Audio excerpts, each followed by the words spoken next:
شكرا. مع السلامة. خلينا نجاوب على أسئلة حضراتكم.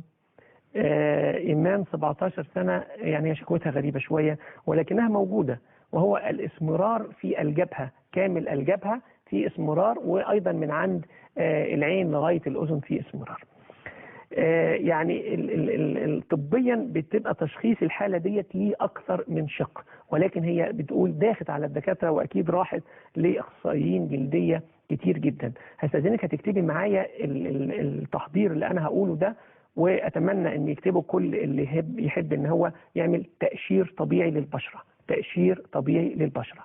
2 معلقة من الترمس المطحون، 2 معلقة من الحلبة المطحونة، 2 معلقة من الحلبة المطحونة، و2 معلقة من الردة الخشنة، في البلاد العربية يسمونها النخالة. 2 معلقة من الردة الخشنة أو النخالة، زائد بياض بيضة،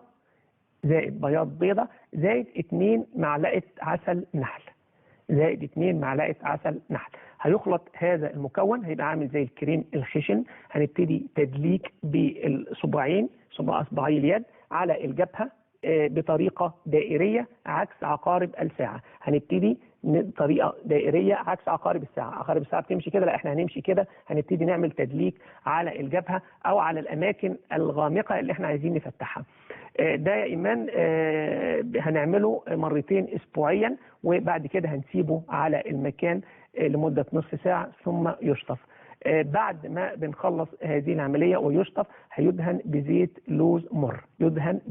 لوز مر، هنستمر على هذا المنوال. ثم 2 مرات أسبوعيا أخرى هنبتدي نعمل نسق ماء الورد بالنشا.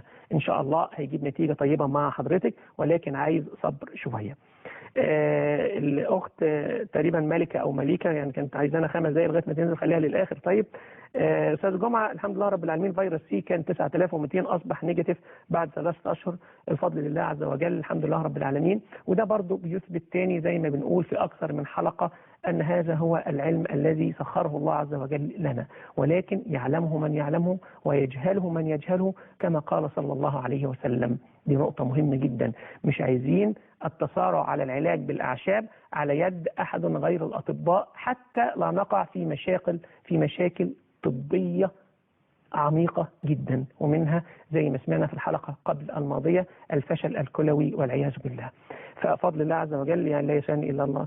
رب يوزعني أن أشكر نعمتك التي أنعمت علي وعلى والدي، وأن أعمل صالحا ترضاه، وأدخلني برحمتك في عبادك الصالحين، اللهم آمين.